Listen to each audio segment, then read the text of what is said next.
Hi, everyone, and welcome back to Brian's Horror Corner, or welcome if you are new to my channel. Glad to have you here. Um, so we're going to finish up my review series with the last movie that we're going to go ahead and review. Of course, I'll still have one more video, probably tomorrow, ranking these 10 and just talking about the overall summerness of these 10 horror movies on DVD that I reviewed this month. But as far as individual reviews go, we're going to take a look at the last one, the 10th one here in the last one. And that's a movie that I thought I saw back about the time it came out, but I don't think that I did. And it spawned a franchise, kind of surprisingly. And that movie is from 2003, Wrong Turn. Oh, well, you can see that with the light and the special features there. So yeah, I just have the standard DVD of Wrong Turn from 2003. I think there's like 7 or 8 movies now, including a remake from a year or two ago. I've only seen this one obviously now, and I only have the first two Wrong Turn movies that I thrifted earlier this year. Because I've heard from most people, those are the only two that are really worth checking out. After the second one, they get pretty bad. So anyway, let's just go ahead and get into Wrong Turn, the original from 2003. So, Wrong Turn is a 2003 slasher film directed by Rob Schmidt, written by Alan B. McElroy, and starring Desmond Harrington, Eliza Dushku, Emmanuel Churque, and Jeremy Sisto and Kevin Zegers. The first part in the Wrong Turn film series, it follows a group of 6 individuals being stalked by a cannibal family in the woods of West Virginia. So basically, it opened several years after the massacre at Fair Lake. Two college students, Rich Stoker and Haley Smith, are rock climbing in a remote forest of West Virginia. When Rich reaches the top of the cliff they are climbing, he suddenly is murdered before he can help Haley up. Someone begins to yank Haley up the cliff, forcing her to cut the rope and fall to the ground. She attempts to escape, but is caught in a line of barbed wire and pulled back into the woods, screaming. Sometime later, medical student Chris Flynn drives through the mountains of West Virginia on his way to a business meeting. He stops at a gas station to ask directions, and the elderly owner named Maynard is of no help. Chris finds a map and decides to go down Bear Mountain Road. He collides with a stopped car whose tires have been punctured. The car belongs to a group of college students on a camping trip: Jesse, Carly, Scott, Evan, and Francine. They soon discover that their tire puncture was no accident. They find barbed wires wrapped around their tires and realize that someone did it intentionally. So yeah, that's to set up the premise, the beginning of the original Wrong Turn from 2003.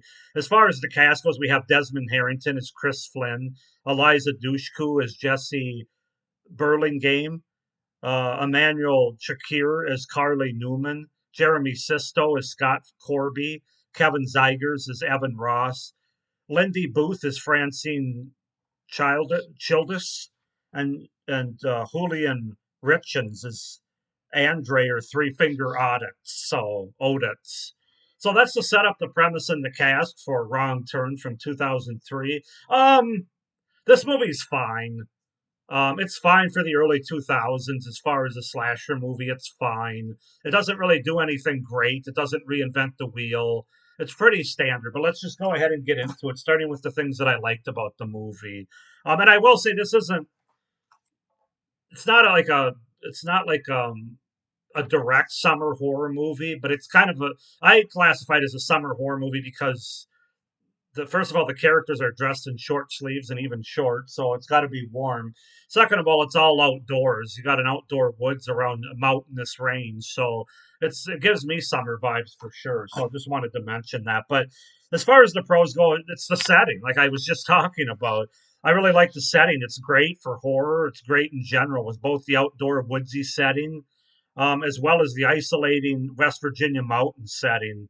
It makes for a really good horror canvas to tell this story on. And frankly, I think they could have done more with the story on this canvas. That's just my opinion, but I really do like the setting for horror movies that are set in like a backwoods or this mountainous ranges like that, where that's isolated from being able to get help out there in a timely manner. So that's the first thing.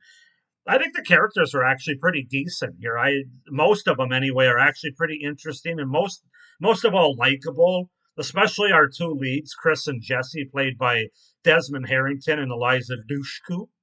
I thought they had good chemistry between them.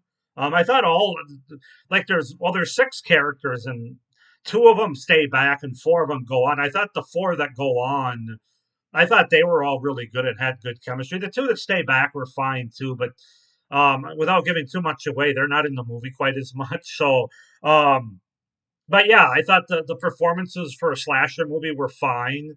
I would say serviceable to pretty good. But yeah, the characters I actually liked, and that's very key in a slasher movie, especially because more times than not you don't get that. So not to mention just having Eliza Dushku in this movie, it makes me engaged anyway, regardless of what the story is, because she looks pretty damn fine. Um, I think all the kills are pretty good overall, with some decapitations, barbed wire that's used as kills. Also, there's some arrows through the body and the eyes that are pretty good. Kind of changing it up from our typical slash stab slasher. So I like that. Um, I thought it was enjoyable and a good kills for a slasher movie during this time. The movie also has some good blood and gore, especially when the characters stumble upon the cannibal family's cabin or home. There's some really gross shit, some really gnarly gore effects, um, with like old bodies and stuff, and just what they find in the refrigerator and things of that nature, bathtubs and so forth. So yeah, the gore is pretty good. Not overly gory, I wouldn't say, but effectively gory for a slasher movie from 2003. Um, I thought the makeup effects on the inbred cannibals was quite effective. You don't really see much of it until like halfway through the movie because they're kind of hidden to a certain extent as far as getting a full on view of their face. But as the movie goes on, we see more of them, especially at nighttime. I thought they looked pretty creepy and very effective from a makeup standpoint.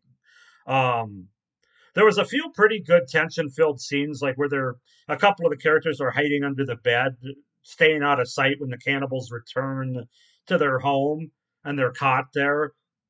And what they witness, as well as the what they witnessed during that whole part, is pretty intense, as well as the watchtower scene where they're hiding out in this watchtower, and then it gets set on fire and they need to jump out of the window and they're really high up. And they have to try to grab these branches on top of these trees, and I thought that was pretty intense as well. Um, and then finally, the third act, the ending. I thought there was a pretty good battle there with our surviving characters and cannibals. It kind of left the movie on a not too much of a downer, but an effective wrap up to a slasher movie. I guess is the best way to say it. So yeah, those are my pros for the original Wrong Turn from 2003. Now let's get into the cons. And really, this movie just doesn't do anything new or doesn't have anything that we haven't seen before. It's very slasher cliche, very standard, and borrows from a lot of previous movies, most notably The Hills Have Eyes and The Texas Chainsaw Massacre. Those vibes are pretty heavy in this movie here, but it doesn't spin them or do anything different with them. It just kind of feels mid. To quote the young kids today, it's just kind of mid. Pretty standard. I thought the movie and the script could have had more ambition to them. Like the director Rob Schmidt, who I don't think went on and did a whole lot. I think he only directed one other movie after this, The Alphabet Killer, I believe, which I haven't seen or don't own. Um, he did fine. I mean, he directed like everything. There's nothing overtly bad in this movie. It's just kind of like level. There's nothing memorable about this movie, in my opinion, other than the characters are pretty decent, which for a slasher movie is unique. But as far as the story, the premise, it's all been done before. We've all seen it before. I would argue it's been done better in some movies, namely those two that I mentioned that it borrows from. Um, so yeah, I just thought there could have been more ambition by the director and the producers here, trying to do something different, giving the movie a bit of a harder edge, I guess is the best way to sum it up. Instead, it's just a very standard early 2000 slasher movie that isn't all that memorable. I mean, that's really my best summary for it from a con standpoint. I could have done without the ending mid-credit scene where it turns out at least one of the cannibals might still be alive. That's so cliche. Now, of course, we know why they did that because they made enough money where they thought, oh, maybe we can make this into a franchise and and make even a bigger cash cow out of sequels to this movie. It's not the first time that's been done, but for this movie, I don't think they needed sequels, frankly. Now, we'll see if that changes when I watch the second one at some point, but I know a lot of them from the friends and people I've heard from say that most of these movies are garbage, frankly. So you can comment down below whether you agree with that or not if you've seen the other Wrong Turn movies. But yeah, I don't know. It's just the whole they're not really dead thing. I mean, these woodsmen, these cannibal inbred woodsmen aren't Jason Voorhees. They're not zombie Jason, where they just you kill them and they keep coming back and coming back. At least they shouldn't be, but apparently they are. One of them was anyway, so I could have done without that. Also, the cliche of the whole. How many movies have we seen where you got either one or a group of people that are heading out of town away from civilization, and there's this gas station off the beaten path that looks like nobody stopped there in 3 weeks, and there's this old creepy guy that you can tell right away is off his rocker and not really with it. I mean, I swear I've seen that in at least 7 or 8 movies, horror movies specifically. I mean, it's like, you would think the characters would be a little smarter if they've seen those other movies, but I understand. It's just that's a cliche that I'm getting kind of tired of, and that's a typical slasher cliche. And there's lots of other cliches, dumb decisions made by the characters, and things of that nature. But I understand some of that is necessary. But overall, I just don't think it's that ambitious. That's the biggest thing about this movie from a con standpoint. But I can't deny that, like I said, the it doesn't do anything overtly terrible or wrong. It's just a very standard slasher movie that does have her in it, so that gives it a plus. Good, like I said, good performances overall, good, decent characters, good kills, some better than others, decent gore. I'm going to give this movie a 7 out of 10. I think for what it is and when it was made, it's fine. Um, I'm not going to rush out to watch it on the regular, but it's fine. There's nothing wrong with it. I'm glad to have it in my collection. So, 7 out of 10 from the first Wrong Turn from 2003. Go ahead and comment down below what do you guys think of this original movie? Do you like it? Do you not like it? Are there any Wrong Turn movies that I should check out, or ones specifically I should stay away from in the franchise? Comment down below.